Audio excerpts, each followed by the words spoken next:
Welcome to the session. As I say that, somebody else is joining us. This will be a conversation around the risk in the supply chain, navigating third party, and it's been presented this evening by the SIGCyber for the IITPSA. Just a little bit about the SIG. We're a special interest group within the IITPSA in South Africa.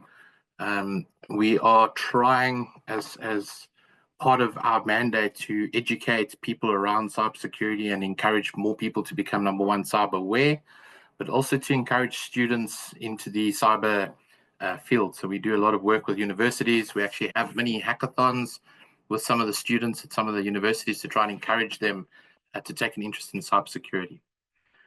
So without any further ado, I'm going to introduce myself, Richard Frost. I'll be the moderator for this evening's discussion. I'm currently the head of Armata Cybersecurity's consultancy division. We do a lot of work around third-party risk monitoring as well as management. And we also do a lot of work around standards like the ISO compliance, NIST, PCI DSS, etc. I'm going to introduce Andrew. Andrew, if you can maybe just talk a little bit about who you are and what you do for a living.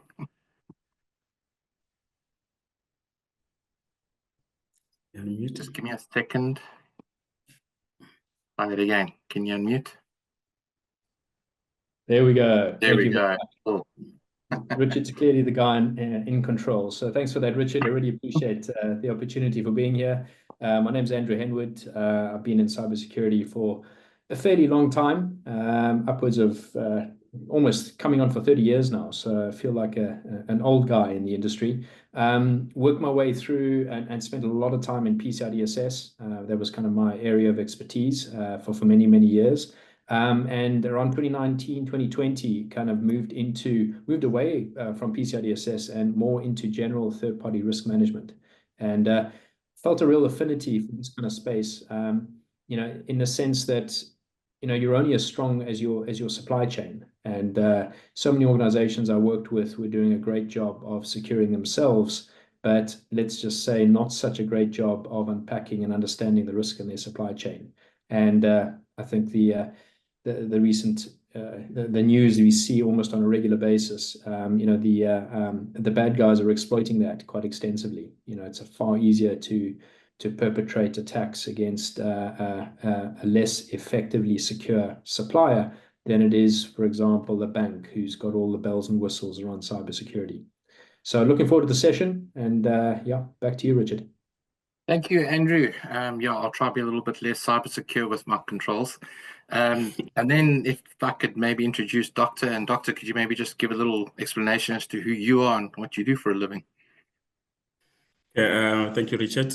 My name is Dr. Mafuwafuwane. I'm the Executive Head of Security Services at Nexio, South Africa. My experience, I do have an extensive experience around cybersecurity over a decade, and then I've been working with risk management.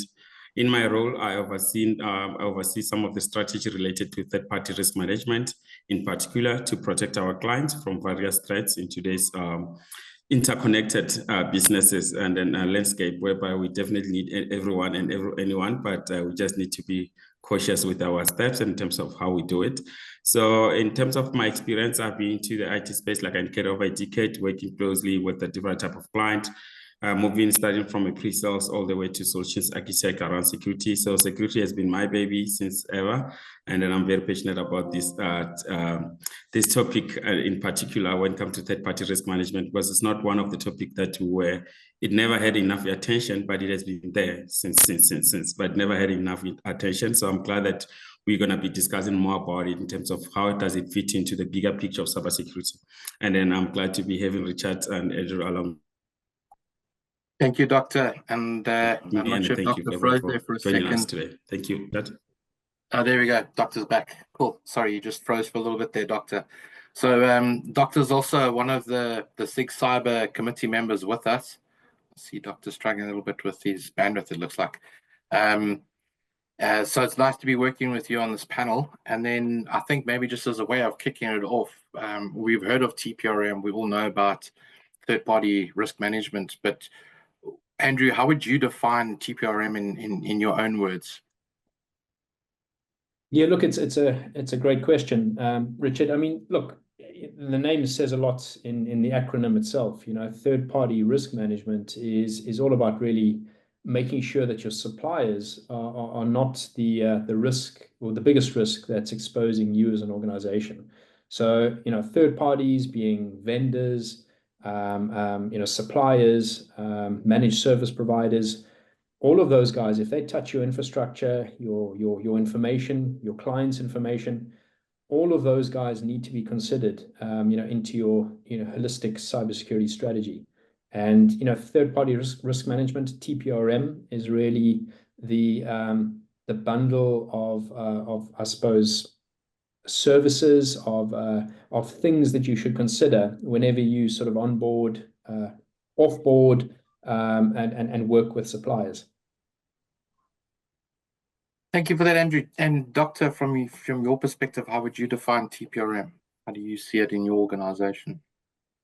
Yeah, like Andrew indicated, I think it's more about when we look at our external vendors and partners that we partner with. In this, like I indicated, in this day and age, we work with different partners. We do need to work with third parties because we need to outsource some of the services out there. So it's about identifying any risk associated to those people and managing that particular risk. And the risk is not only limited to cybersecurity, the risk is broad. And then again, we need to include things like the reputation, legal, any financial risk that could be involved with this partnership that we were about to embark on. And also, it also needs to integrate again to the broader vendor lifecycle, ensuring that there's a comprehensive oversight during the onboarding, offboarding, and as well as beyond those stages. Yeah, I mean, you guys raised some very interesting points. We always think of third-party risk management specifically around cyber risk and what the potential third party could add as a risk to you. With news that we've had recently of DISCEM, the Department of Justice and a few other entities being breached. A lot of the times it was through a third party. We ourselves have seen smaller entities being breached, and because they're trusted by a larger entity, they in turn have managed to spread that malware into the larger entity. And I think a lot of people need to start actually, putting the controls in place to kind of manage that risk. But it goes a little bit more than just the cyber risk factor. I don't know if you agree with that. I mean, there's also monitoring the performance of the third parties to make sure that they're actually delivering what they say they can. Also just making sure that you are granting them access to your environment that they require, and no more, no less. Would you agree with that, Andrew? Yeah, absolutely. I think that's a great comment.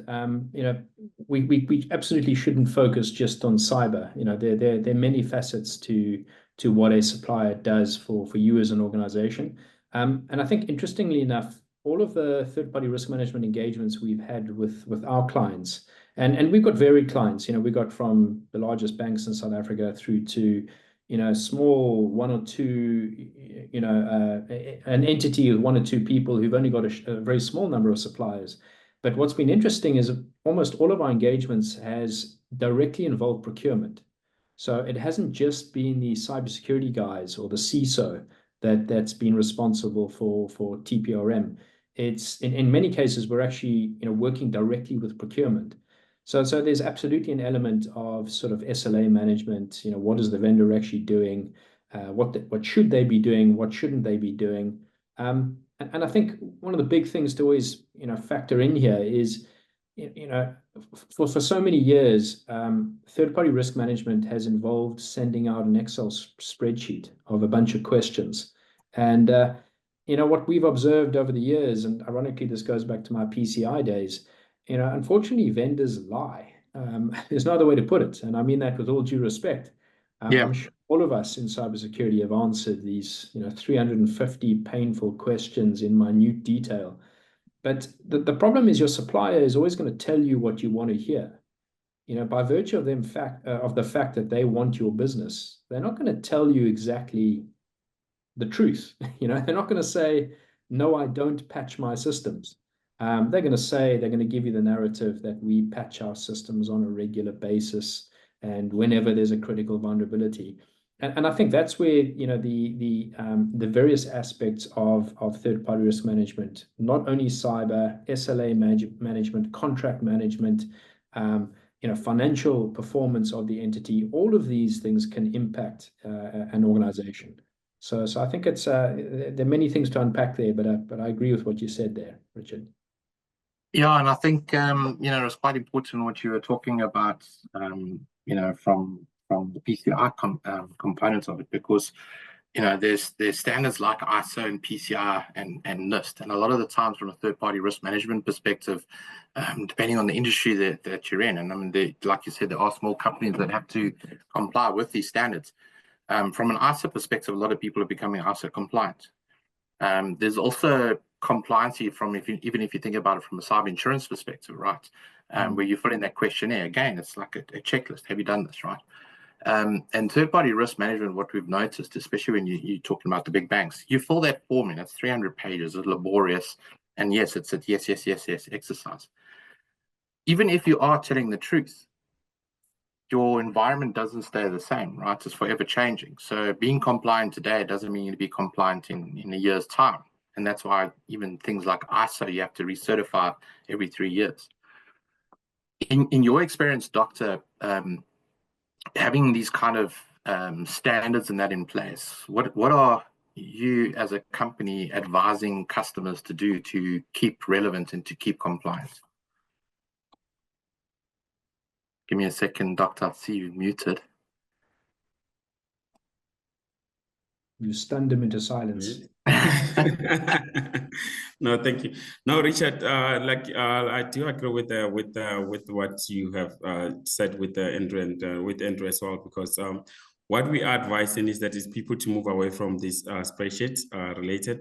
But again, we still what I'll say is that we actually facing a different dilemma whereby we started to see a lot of this spreadsheet coming, where before people don't really care about their third-party risk management.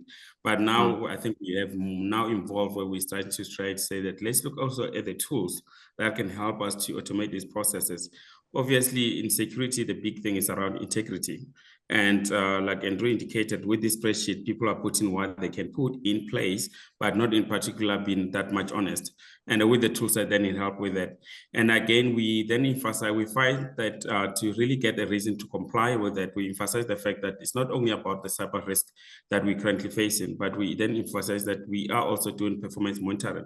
They can use the same methodology to monitor in terms of how the supply is behaving, and also in terms of the type of information that can have, because we do have different type of supplies that they have. So another thing that we advise them is to try by all means to say that let's level up, let's understand in terms of which supply is what and what are they there to deliver, so that we can categorize them. With that has been a key strategy, because now when we have categorized them, for example, earlier on we're taking in here to say that cleaners, right?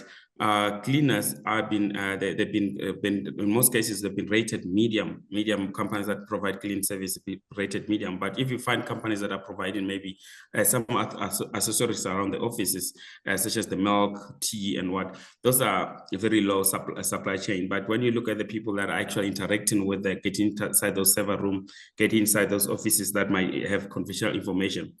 But in the past, you find the areas were only focusing mostly on around ICT. People that are providing IT, they're the one that we've been rooted, and then we then start advising them to look beyond that.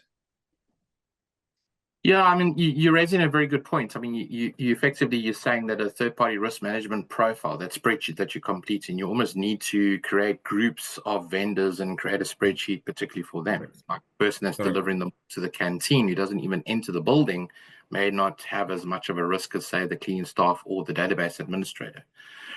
My question then would be, who defines those spreadsheets? Number one, it should be a policy, right? So the spreadsheet is really just Q&A. How do I get the information, relevant to the policy? And what are the tools that are out there that could potentially, replace a spreadsheet, something that's more online, something that will remind you to recomplete your questionnaire periodically, just to remain relevant. And I mean, the problem with tools is the tools can't discover and report everything, right? It can't read through a policy and tell you if your policy word for word, unless you've got some form of chat GPT that's, geared around TPRM. But actually monitoring things like the client's environment for potential vulnerability or open ports that could be exploited. I mean, that's kind of more relevant. But I mean, Andrew, in your opinion, what are the types of tools that you could use to provide some of those services? Yeah, Richard, so there are a couple of tools out there, but I mean, let's start at the most basic level. When we talked about right at the outset. You know, a lot of people are doing TPRM relatively successfully just using good old Excel. You know, Excel and Word docs. You know, they've pulled an open source. Well, I don't want to call it open source, but an open standard such as NIST or ISO or CIS 18, whatever it is, and they've even amalgamated some of those, and they're banging out these questionnaires on a regular basis. You know, that can be done, you know, through a semi-automated fashion, just literally, you know, throwing out those questionnaires in a basic XLS format. You know, if you upgrade that a little bit, I mean, as we just talked about now, you know, I don't think it's very effective to do this once a year. Well, let's take the ISO example. Every 3 years, I think, is kind of scary to me from a cybersecurity perspective, if you think what happens in 3 years. So it definitely needs to happen more regularly. And there's some great tools out there that automate the questionnaires. So guys like RSA, Archer, you know, OneTrust are some of the big players. You know, there's a bunch of guys that do this. If you then go a lower, deeper, there are a number of tools that then do some sort of empirical outside-in validation. So usually on a passive basis. So these are the kind of tools that leverage into OSINT type technology, you know, open source threat intelligence type information. And what I love particularly about these kinds of tools is that they can give you a real world hacker perspective of what an entity looks like from the outside. And they can do this entirely passively. I think that's a really key facet to understand. You know, some of these tools, and I'm not going to bang the drum on them. I mean, I'll make no shame about it. We're a partner of BlckRhino. We really love that particular tool, but there are a number of other players in the space. There's BitSight, there's Security Scorecard, there's Panoray. There are a couple of other solution sets out there, but let's go back to why I think they're really valuable. And Doctor, I'd love to hear your comments on this, but you know, these guys, they all monitor an entity from an external perspective, but on an almost continual basis, because cybersecurity changes. Guys, like, I think we're all educated enough on this call. You know, at the end of this webinar, there could be another critical vulnerability released for Apache. And if you're answering a questionnaire once a year, you know, that gives me no confidence that we're going to catch those types of issues. And automated tools like this can really go a long way to floating those issues to the surface, which I think is a really key thing to consider. So, Doctor, sorry, Richard, Yeah, I just wanted to add to that because, I mean, you know, talking about BlckRhino in particular, and it's got quite a lot of third-party sort of abilities where you can even go down to nth parties, right? You can look at the fourth party. Yeah. But one of the things I find fascinating about something like BlckRhino is we've actually utilized it before where we've gone to help a customer with a particular incident, right? And we've run a BlckRhino just as part of that assessment just to get some information and noticed already that the potential breach that they've had is reporting on BlckRhino, right? So it's picked up that you've had an incident. Now, from a third-party perspective, if you were doing business with a specific vendor and that vendor was being flagged as having been breached recently, everybody here on the call, I'm sure, has heard of or is using Microsoft. Have you looked at the notices about Microsoft and the third-party reports on BlckRhino? You know, it highlights that they've had an incident within the last 90 days. You know, they've been owned by both the Russians and the Chinese. And that's actually being captured by these third-party risk management tools. So it helps you to identify very quickly where one of those third parties has had a potential breach that could potentially impact you as well. I mean, Doctor, just getting on to what Andrew was asking, comments from your side. You know, what are your thoughts about the tooling and the changing environment and the day-to-day vulnerabilities that are released? No, I think I do share the same sentiment. You know, the main aim of the tools is to ensure definitely we have the continuous monitoring, because what basically I remember when I was still working with RSA Archer, one of the questions that most people ask is that I do have the questionnaire based, which is working perfectly for me. But the question was always to say, how often do you do that? And then how sure are you that with cybersecurity, if we're saying that threats, by that time we're talking about sophisticated threats, to say that before the AI actually took place, but to say that hackers are now selling this ransomware as a service, a lot of things are happening. So how sure are you that when you just leave the environment, the same client the same supplier that you believe that they're well protected, they just got breached. But with the continuous monitoring, then you always have in the ongoing update.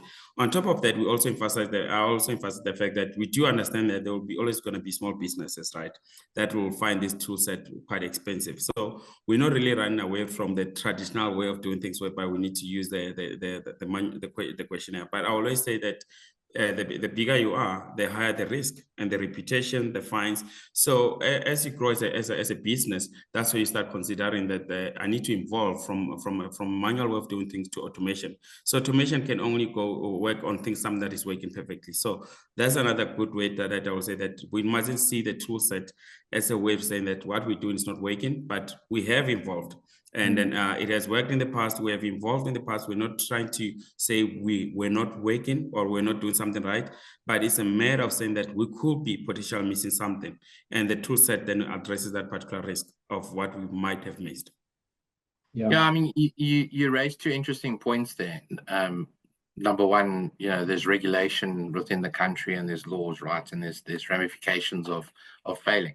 And a lot of people are looking at doing things like ISO and enforcing GDPR policies in place, more for compliance to POPIA, right?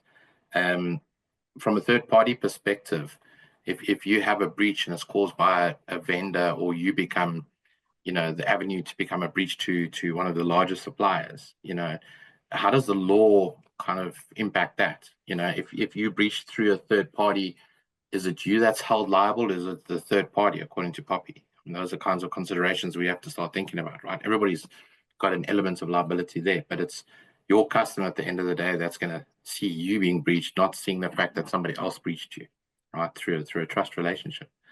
And then just going back to the tools, I was just thinking now, when you do a scale down, you have a large entity that's saying, I need you to have the following in place to be able to do business with me, to be able to become a vendor, to become a supplier. At what point does that cost of becoming compliant outweigh the revenue that's been generated by having, that agreement in place? So as an example, if I was First National Bank and I had a broker or somebody that wanted to sell some of my insurance policies on my behalf, but they had to spend 100,000 Rand a month to comply with my third-party regulation, what impact would that be to a supplier? How would that impact? And what could we do to ensure they stay risk averse without putting a financial burden on them that outweighs the cost of the contracts in the first place? I don't know, Andrew, Doctor, which one of you would like to throw a little thought around that? I'm not asking for an answer, it's more rhetorical, but if you do have a thought around it. Yeah, look, I'm happy to jump in, take that one first, and then Doctor can jump in. But look, from my perspective, so ironically, we work on both sides of the fence. We help organizations do third-party risk management, and ironically, we also help organizations comply to third-party risk management requirements. And what's quite interesting is every now and then we bump heads where we're representing a customer who is a supplier to one of our other customers. So it gets quite interesting. So we really are truly on both sides of the fence. Yeah. And I think, look, everyone on this call, I'm sure, is in some way versed around cybersecurity. I think I've been around the block for long enough, and maybe I'm getting a bit jaded, but my opinion is, if you're doing business in the modern age, if you are interacting on the internet, if you are handling sensitive data, you have an obligation as an entity to take cybersecurity seriously. Cyber hygiene has to be part of your day-to-day business. And if it's not, woe on you, and you may well, see the repercussions. And I think what's encouraging to me is that the larger corporates have implemented third-party risk management programs. And in some cases, they are onerous, but certainly all of the larger organizations I've worked with have given very careful thought as to how they enforce third-party risk management. And what I mean by that is, for the smaller organizations, these obligations are not crazy 100,000 Rand a month type things. It's like, are you doing regular vulnerability scans once a quarter? Have you at least done one penetration test? And those are kind of things that I think organizations should be doing in this day and age. And if they're not, how do they know that they are really inherently secure? And I think if I extrapolate on that, and Richard, maybe even a question back to you, if you're seeing this, but I'm certainly seeing this in the cyber insurance industry. Some of the cyber insurers now, from a third-party risk management perspective, for their larger clients, are actually doing penetration tests. It's under their terms and conditions on their customers. And I've certainly seen some of the larger corporates where an organization possibly can't afford a penetration test to actually offer to do that for them. And I think, that benefits us all. Having said that, on the other side of the fence, if I'm working with one of my customers in helping them go through one of these third-party risk management compliance regimes, I always discourage letting your client perform a penetration test on you, because then you're not controlling the narrative. And you do run a risk that if they find a critical vulnerability, they're probably going to stop your services until you remediate. And then it's on their terms. And look, I get it. Some small organizations are not going to be able to afford that. But then have a frank conversation with your potential customer or your customer and work on a middle ground. Maybe they can contribute to a penetration test, or whatever the service is that they need to sort of adhere to. And so yeah, I was going to say, from a penetration perspective, I understand there's a massive cost, right? Those things are not cheap. But a basic vulnerability scan or a black box assessment, for example, will raise a lot of vulnerabilities. Okay. Yeah. The potential issue that you have there is your clients or whoever it is that you're a vendor to is able to run that on you. They don't have to tell you about it. They can just do it, right? It also means that a potential threat actor has the same access to the same information, because it is basically open information. Absolutely. Right? So I think it's 100% critical that you focus on what is publicly available about your organization and resolve that first. Okay. 100%. Simple things like the vulnerabilities in your web server, simple things like your email security, propagating, open ports through the web servers that should have been shut. Like if you've got a web server and your email sitting in Exchange, why is the webmail port open on that web server? Right, shut it down. Those types of things. Well, and those are cheap. Can I give you a comment? I want to respond to that. I want to tell you something about that, if I may jump in there. Sure. I think this is an incredibly interesting point. This webinar we're talking on now is all about third-party risk management. Every single consultative deal we've done where we've worked with an organization to build a third-party risk management program with an automation tool like BlckRhino, every time we've sold one of these deals and we've done the work, the organization has run the same technology on themselves. And I can categorically say, regardless of the size of the organization, and I mean this from the largest financial institutions in South Africa to the smallest, everyone has found some value for running the same assessment against themselves. And I think this is super interesting, because what you just said now, Richard, is I often find, in fact, almost every time I find that organizations are not even doing the basics right. So we may claim that they will cry, oh, woe is me, I can't afford a penetration test. Guys, get the basics right. Let's run a simple assessment like this using open source threat intelligence. There's no magic sauce here, but you as an organization need to understand what you are exposing to the internet. Because if it's exposed to the internet, it's exposed to anyone. And I can't even tell you the amount of times where we run a little mini assessment, which takes like 20 minutes. I mean, you'll know that. And in 20 minutes, you can determine your entire external footprint. And the amount of times we hear a person saying, geez, I didn't realize the developers were still running that web server. I thought that was spun down. I didn't realize that SSH or Telnet was exposed on that one server. We thought that was long gone. So I know we're talking about third-party risk management, but you're so spot on in saying that make sure your own house is in order. And I mean that with due respect, because you will get value out of running the same assessment tool against yourselves to kind of mitigate risk for everyone. Doctor, I don't know if you're seeing that. I just wanted to make one very quick comment, Doctor, just on that, like testing yourself, right? We were actually asked by a particular regulator to go run a whole lot of tests against their customers, okay? And then just without their knowledge, I ran the same assessment on them. And while they're sitting in these meetings going, you guys are failing this, you're failing this, you need to fix it, I was sitting afterwards saying, we need to have a little chat. and then had a session with them independently and said, by the way, you're failing this, you're failing this, you're failing this, right? That's exactly what you're saying. Get your own, people in glass houses, so to speak, get your own affairs in order before you start, pushing things down on other people. But yeah, Doctor, sorry, over to you.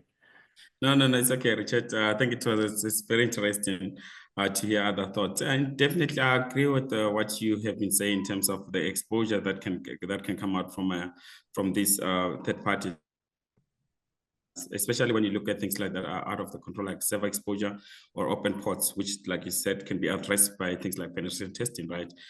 Those are the things that in most cases they're left, especially when you're dealing maybe with a small SME that might not have taken into consideration that this particular server is facing the internet and there's certain measurement that they need to put in place.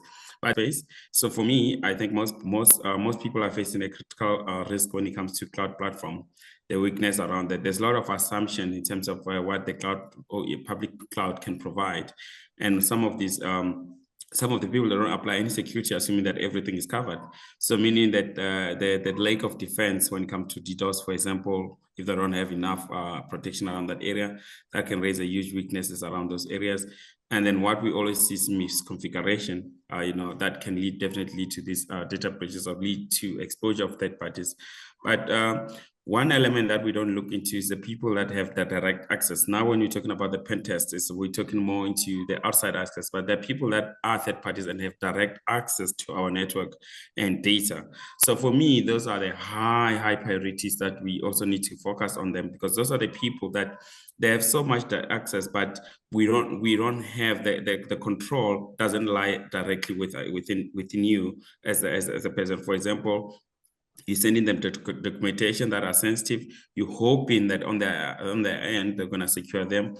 For example, some of them have access to our VPN open to the entire network, whereby we assume that they're only going to go there and do what they need to do, which is true. But in an event whereby they might have been breached, the hacker won't go and do what they have to do. So those are some of the key exposure that I see, that there are people who have direct network access into our environment. Those are the needs to be taken into consideration, because those lead to a data breach. Actually, most of the data breach that we see today, that's why when it happens to with big organization, they easily raise a hand and say that, no, that wasn't me. It was my third party that connected, that had access of your information, not me. But at the end of the day, like Richard indicated, it's about reputation. So the reputation of that particular organization or your organization is going to be the one into the map, even though the breach might have happened indirectly. So here's a quick question for you, right? We all know that when you're doing third-party risk management policies, one of the things you'd probably want to say is, if you've got a third party that's doing software development for you, they need to work on your system and not copy the code somewhere, because then you never know where their code's going, right? Then you hear stories about software vendors, no names mentioned, dropping their code into ChatGPT to analyze it, and now suddenly it's become proprietary software for Microsoft because they own, OpenAI. What are the types of things that we can do as an organization to ensure that the people that we are trusting with our data don't move it? I mean, there's a lot of talk around data governance products, the data discovery, classification, and control, data at rest, data in motion. But what can we do to ensure that our third-party vendors have limited or controlled access to our data and don't have the ability to remove it from sight? A lot of those times, the third party could actually be the administrator of your systems. They actually have more control of your data than you even have. I don't know who would like to. Yeah, so Richard, on that one, it's quite tricky, and I'll give Andrew to delve more into it. But I think it lies mostly around the famous zero trust principle, right? To say that I think that we need to start looking at security methodologies like the principles such as zero trust, in situation whereby if I am involved in my vendor and then I'm looking at zero trust in terms of, okay, if they were to access this information, why do they need to access such a whole lot of information? There are some vendors that, for example, is a third party that's just looking for usernames, but you find that they're having entire the cause of that is because of the fact of lacking the access and knowing what information reside, what the, like you said, identifier information, access it and be able to classify it. Because if data is well classified, then it's easy to mask it, right? But the data that's not classified cannot be masked. So I think that masking the data is part of zero trust, to say that I'm not going to provide you with the entire information about this profile, but only just knowing the access. And then the continuously of using the tool set. I'm always a fan to say that when you go to data security, it's not about, it's more like a principle. It's not about a particular tool set, but a huge consulting element that needs to get involved there, because most people rush to encrypt the data, which most of us were doing with our BitLocker and so forth, right? But that's something that needs to be done at the later stage of the data security roadmap, meaning the life cycle of data start at identifying, and then after that we classify it. And then that's where we'll see what's usable and the data that needs to be kept. And from there, then when we encrypt the data, it needs to be encrypted with the usability, the availability around security, to say that who needs to have access to that. So if it's the data that's available to so many third parties on my side, then there's need to be less information related to my regulation. Like, for example, now we have POPIA and GDPR. So which means I need to make sure that it's either I give them metadata than raw data. That, yeah, so it's quite difficult, but I believe that with a proper strategy, we can help to understand what OEM. Some OEM definitely need a metadata. They don't require a raw data, but we are at the moment giving them raw data that can be. Yeah, I mean, like you're saying, developers taking that, you know, the entire code off site. Why are they not coming in through some form of remote or virtual desktop where they're working on the server remotely, but not actually able to pull data? Literally screen and keyboard, right? And I've even seen some of the new third-party technologies out there.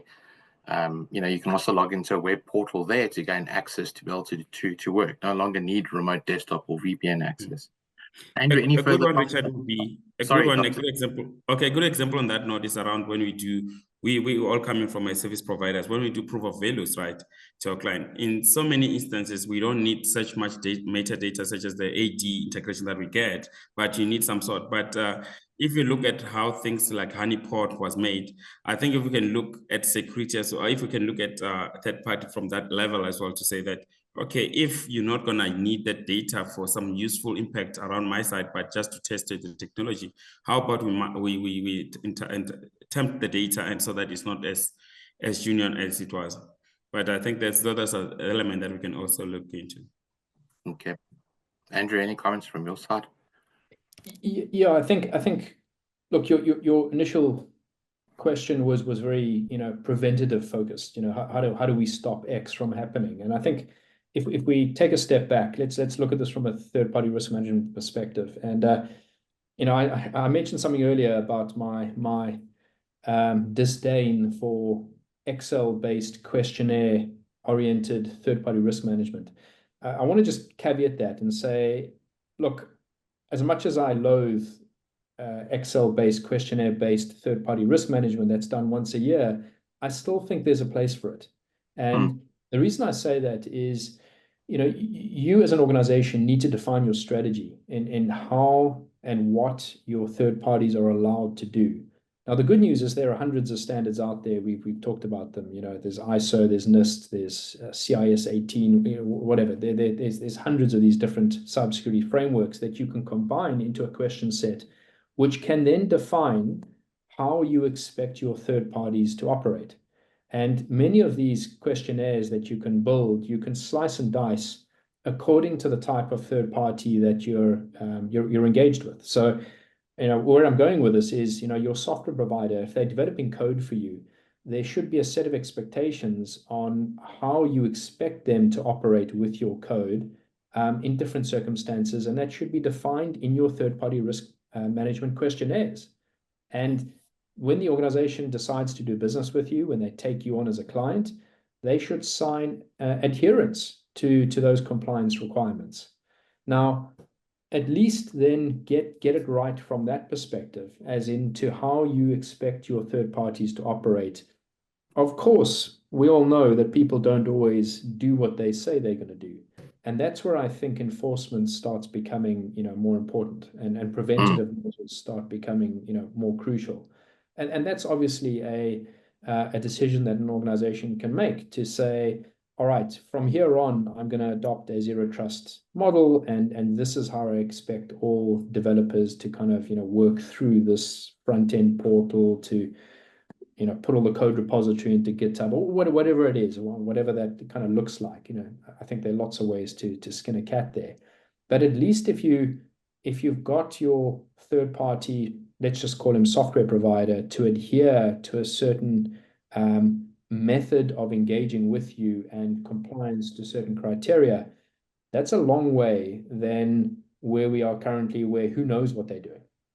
And if you catch them out and they're doing something super dubious, and your example is not far from well, it's obviously reality. We've seen cases like this, but I can tell you horror stories. We also do forensic investigations as well, Richard, like you guys. And we've done a number of cases where developers have been working for a third party. They've asked for help on a snippet of code on forums, and some kind friendly developer has given him the answer to the code, and they've inserted that into the main build. They've kind of compiled that, dropped it in its production code now, and we found that the code was interlaced with malware, and that kind of thing absolutely needs to be stamped out from a policy perspective, that guys, if you're going to do development work for me as a supplier, you do not post any code to or insert any code from third-party sources. That should be a mandated requirement, and your supplier or your software developer should be adhering to that, or at least be knowledgeable to know to adhere to that. So I think we can take a step back and say, like, at a top level, compliance should be encouraged through third-party risk management.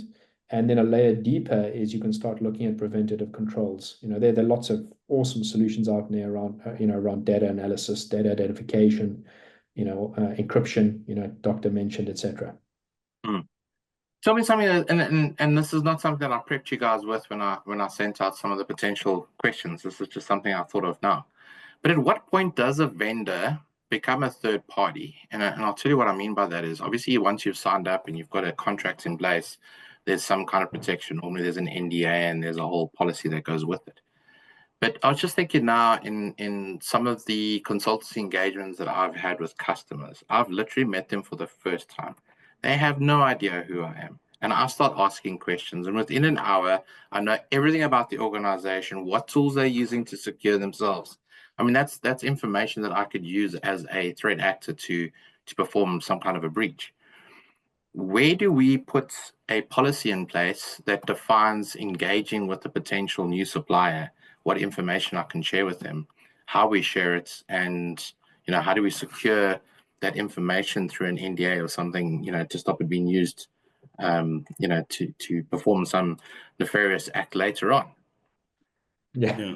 Anybody want to have a go at that? Because I mean, this is just my brain going up at 100 miles an hour, right? But it's a true thing. You have a meeting with a new supplier, potential new supplier, and you literally show them all the goods without even knowing who they are.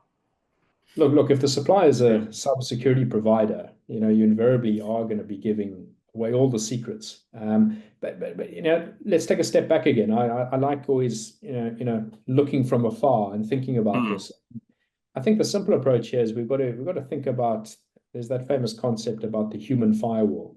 Our best defense is educating, our staff members, from the super technical IT desktop technician all the way through to the tea lady, that we all have a role to play when it comes to cybersecurity, information security. And let's not forget the procurement folks, the folks who are engaging, relationship managers. They're absolutely crucial to ensuring that engagement with the supplier, that information security is top of mind. And the only way you're going to achieve that is through repetitive and repeated and decent information security awareness training.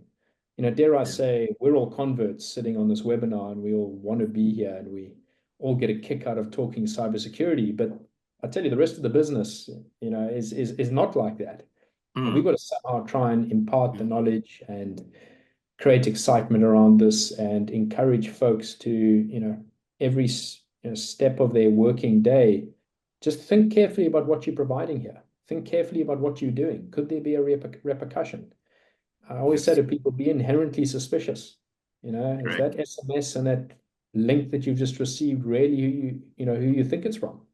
Is the CEO really asking me to go and buy Apple vouchers from the iStore, for staff members? That's probably a bit suspicious. So I think education is a key component here. No, I think I share to your question, Richard. It's still a big thing when you look at inside threats. And then one of the main things definitely is that the way how people can protect themselves around through NDA. NDA is still the key. I have faced customers that we have a very good relationship from offline. And then when it comes to those business discussions during those meetings, they indicate that the first question they asked, I think with that, it addresses so many other things, because at least there's a legal document that's saying that I'm not going to do anything with your information. Definitely, when it comes to, again, to working with different suppliers, you might find that the supplier is also compromised, right? It's also compromised. So in terms of sharing, it also needs to be understanding your risk. So if you have done, for example, your assessment, you know exactly what issues you're looking for. And then here doctors coming in, and then I'm here to sell you a GRC tool, but you don't actually need a GRC tool, because you know that from an assessment that you have done, that is covered. So it's easy to eliminate the noise. So I usually call that there's a lot of noise that can come in, but the quicker you can eliminate the noise by knowing what you want, the better. So you know who you're dealing with, what type of supplier you need to deal with. And then the education goes to cybersecurity awareness training, which most people don't actually do. And then in these cases, they're actually putting people, the entire organization, into trouble, because things like what Andrew just extended now is that you find that things that these people are coming from supply chain, they're coming from even non-IT or from non-ICT CT sphere, whereby they don't understand the risk that can pose, just to indicate that, oh no, we don't have a file. Or we don't have an email gateway. No, our email just passed through, or we're using some cloud-based email with no protection, or we just cancel the contract with our supplier. Currently, we have no one. I've had those type of discussion, which can definitely lead to bigger risk. But again, NDA for me is always going to be the key, to say that it aligns with that trust. And then when we do sign the contract, then we need to we must put things like third-party risk management as part of the SLA, as part of the deliverable, to say that as part of you to deliver this, at least per annum, do an annual pen test, per annum, have a cybersecurity assessment that is not older than 2 years. Things like that does help. And then during the contract signing, the SLA say everyone is excited, and then that's the moment there where you can get the message out. So yeah. Just another 100-mile-an-hour thought that I just had, right? So we have these entities in the country. There's a supply chain specifically for government that you have to sign up, if you want to be able to get tender work. There's regulatory bodies like the is it the FSCA? I think it is, if I get my acronyms right. There's the Chartered Accountants Association and stuff like that.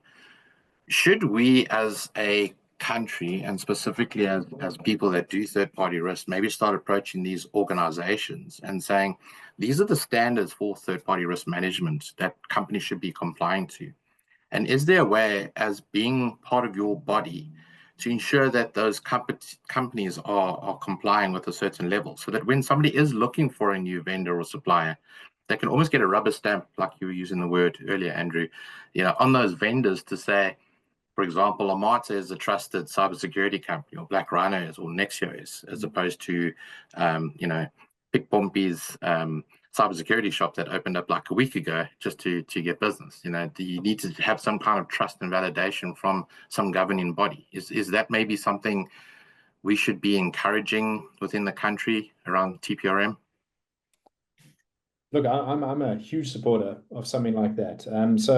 I didn't mention this earlier in my introduction, but I spent many years in the UK. I spent about 15 years from 2000 to about 2015 in the UK. And what is super interesting, they've done super well, is the NCSC is a very active cybersecurity opponent and government-funded body that does all things cyber. And I think it was about 7 or 8 years ago, they released something called Security Essentials and Security Essentials Plus. And that literally is the rubber stamp that you can get, which demonstrates as an organization that you're meeting minimum cyber hygiene, cyber standards. And if I'm not mistaken, I think something like 80,000 organizations, small to medium size and probably large size businesses in the UK have gone through this assessment process. And I think that's fantastic. And you know, once something like that starts and gains momentum, it perpetuates. And I can absolutely see that organizations there are at a far more mature level than similarly sized organizations in Southern Africa, for example. Yeah. And look, I said before, I'm from a PCI background. You know, the industry body there, the card brands, Visa and MasterCard and American Express, they got together as an industry body and said, we want to make a difference. And they mandated and they built PCI. And we've had a number of chats with industry bodies in Southern Africa. And we're starting to see some interest of, you know, as you mentioned, you know, industry of chartered accountants. You know, these kinds of folks are starting to get interested in ensuring that their members are doing the right thing. So I think absolutely, as TPRM professionals, you know, we would welcome those kinds of discussions, as I'm sure you guys would. And I think that's one very unique thing. You know, I've always felt, and again, I'll speak to everyone on this call.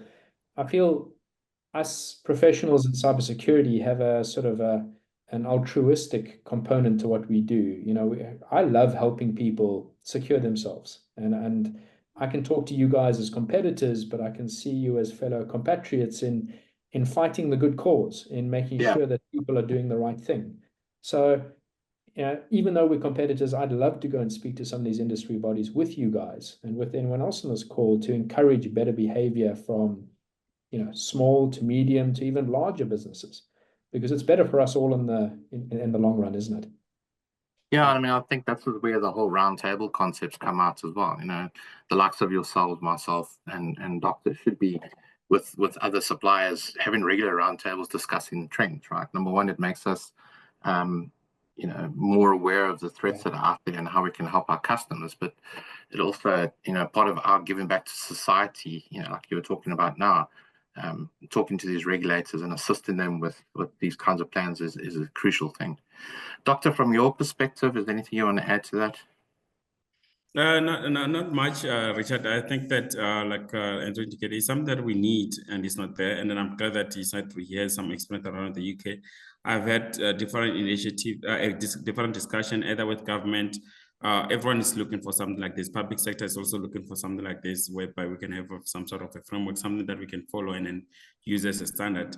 So I think now with different bodies coming into with the information regulator, I think different bodies and regulators can come into play, and then something definitely can be created. We have the brilliant minds alone in this room, and then everywhere else we have brilliant minds, which I believe that if a forum can be pulled in, something can come out.